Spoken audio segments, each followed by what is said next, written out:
Ô Vera, eu vou pedir só um instante para você, a gente tem até mais um assunto para tratar com você. Nós temos um convidado, você inclusive participa da nossa conversa, está conosco o ministro da Justiça, Osmar Serralho. Ministro, bom dia, muito obrigado pela sua atenção.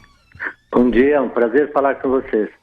Bom, ministro, nós estamos falando aqui sobre Operação Lava Jato, sobre depoimentos, inclusive tem uma declaração do senhor hoje nos jornais dizendo que o presidente Michel Temer, para se culpar o presidente, é preciso provar realmente a responsabilidade dele. De que maneira o senhor acha que vai se desenrolar não só esse processo da chapa Dilma Temer, ou como vai cair no meio político as delações da Odebrecht? Como já estão fazendo alguns efeitos?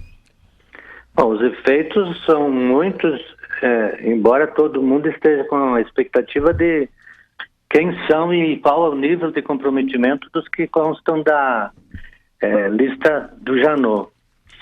E quanto às provas, quanto aos efeitos das delações, eu insisto num detalhe, que existem situações em que as pessoas respondem objetivamente, significa que não se olha se tem culpa, se tem dolo, ou seja, se de alguma forma foi partícipe do evento. Eu vou dar um exemplo assim bem radical para que se compreenda que evidentemente não é o caso. Mas imaginem que eu seja candidato a vice-prefeito da minha cidade e por alguma razão eu ganhei uma bolsa, estou nos Estados Unidos. Estou longe, distante, não participei, não sei de nada. Sou candidato a vice. E quem está fazendo a campanha toda é o candidato a prefeito. E esse candidato a prefeito se envolve em ilícitos, em campanha irregular. Não se pode atribuir a mim ciência, participação, nada. É claro que não há essa distância no caso concreto do presidente Michel e da presidenta Dilma. Mas é preciso ver até onde esta ciência, esta participação aconteceu, para que daí também se saiba como atuar em relação às consequências que são gravíssimas para o país, né? Você está falando na mudança de um presidente da República. Perfeito. Ministro, bom dia, Marco Antônio Villa, ministro. Prazer falar com o grande professor. Prazer também, ministro. Caixa 2 é crime, ministro? Caixa 2 é crime, mas veja, qual é o crime que está já previsto? É só pegar o Código Penal, o Código Eleitoral, quando ele trata dos crimes eleitorais, ele fala em falsidade ideológica. Alguém que presta contas que não correspondem à verdade, porque se for Caixa 2, não está na prestação de contas. Se alguém prestar contas sem fazer constar esses recursos, ele está cometendo crime eleitoral de falsidade ideológica. Se ele recebeu dinheiro sabendo que era dinheiro de corrupção, aí já é outra coisa. E esse é o nível da necessidade da prova. Até nesses dias o Supremo acolheu a denúncia contra o senador Waldir Rauch. Eles deixaram muito claro isso, que isso vai ter que ser objeto da investigação. Ou seja, vai ser necessário, ele pode sim ser punido a despeito de ter inserido na declaração dele, na prestação de contas, que ele recebeu, isso não é um carimbo de correção.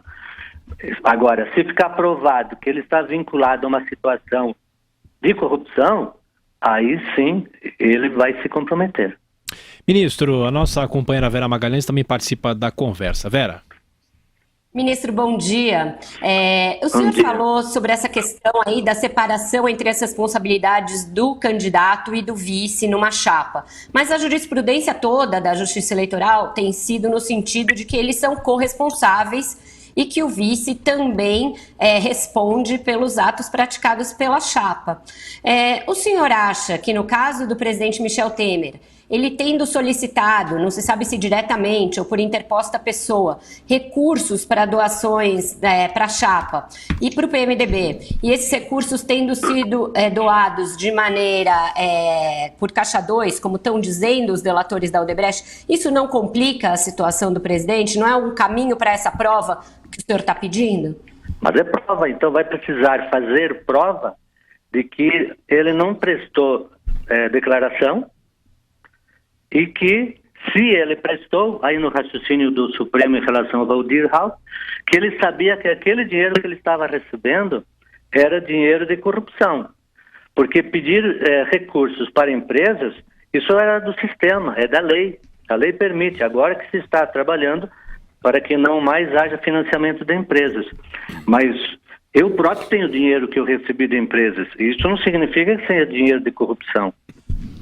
Ministro, mudando um pouco de assunto, a questão da segurança pública nem precisa dizer que é uma das grandes preocupações ou entre as maiores dos brasileiros. Tá? Os acontecimentos recentes reforçam isso, basta ver o caos nos presídios, os acontecimentos do Espírito Santo, isso entre outros tantos fatos tenebrosos que afetam a segurança pública. Naquilo que é tarefa do governo federal, por exemplo, o senhor já designou o responsável, eu não me lembro bem a denominação do secretário, até foi em certo momento... Secretário Nacional de Segurança Pública? Sim.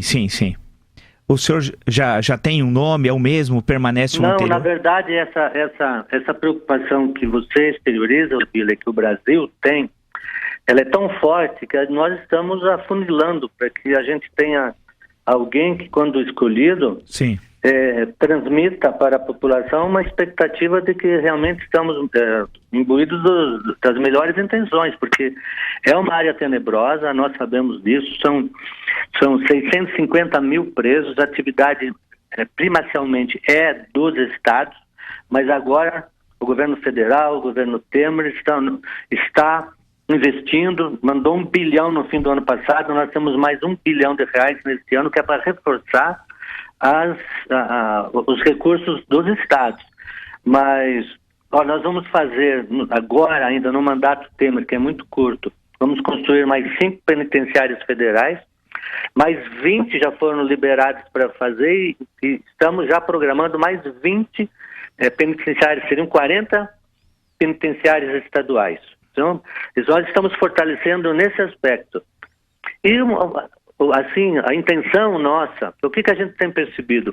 A melhor vontade, boa vontade do Ministério Público para agilizar, da magistratura, Defensoria Pública, mas cada um com uma forma, com um norte.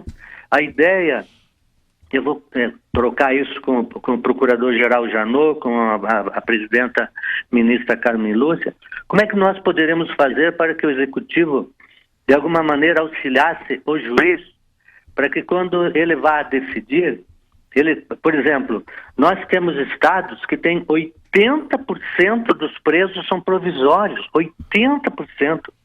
Nós precisamos disponibilizar informações, tudo que implementar o juiz, para que ele decida que tipo de informações.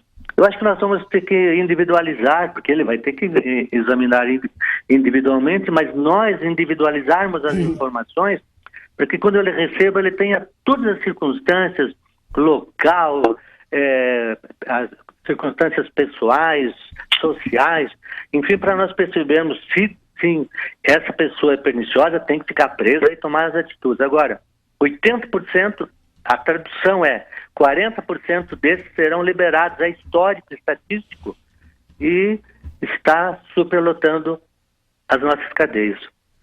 Vera Magalhães, para a gente fechar com o ministro. Ministro, ainda nessa questão da composição da equipe do Ministério, antes da sua nomeação havia muita preocupação de que o indicado para o lugar do Alexandre de Moraes viesse com o objetivo de tutelar ou de conter a Lava Jato. O senhor já deu várias declarações de que não fará isso. Eu queria saber o que o senhor decidiu sobre a direção-geral da Polícia Federal. O delegado Leandro Daello permanece ou sai? Ele permanece. E nós próprios estamos fazendo o maior esforço para que minimamente ele cogite de sair, porque é uma peça fundamental, tem comandado, tem tido o respeito da sociedade, e o que nós queremos é exatamente isso. Já chega de dificuldades para o governo, e se duvidar, se desconfiar de que ele eventualmente esteja interferindo, isso terá consequências muito fortes. Nós estamos passando distantes, estou insistindo, quem conduz isso é o Ministério Público, na verdade não é a Polícia Federal, Quem está conduzindo a Lava Jato é o Ministério Público, através do Janot aqui, do Procurador-Geral, e lá do doutor Dallagnol, lá em Curitiba, e pela magistratura, aqui pelo ministro Edson Fachin, e lá pelo juiz doutor Sérgio Moro.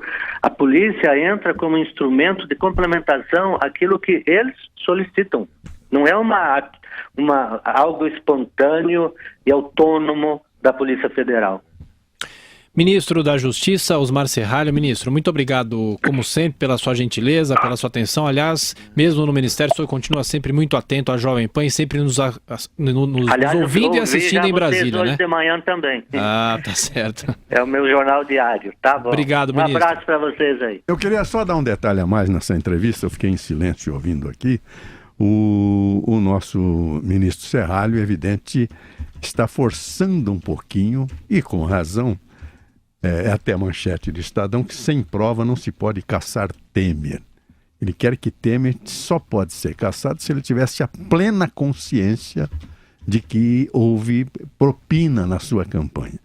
Evidente que há uma diferença muito grande entre a culpa penal e a culpa do sistema eleitoral. A culpa penal é absolutamente subjetiva. O Código Penal fala a ação de que depende a existência do crime, só é imputável a quem lhe deu causa. No plano político, se o partido sabia, Temer perde também. Se o PMDB sabia, ele perde também. Mas ele está forçando, como ele hoje é o presidente da República, querendo levar também para a sua cassação a plena consciência e participação, senão tem que ser absolvido. É até uma tese de defesa e não de ministro.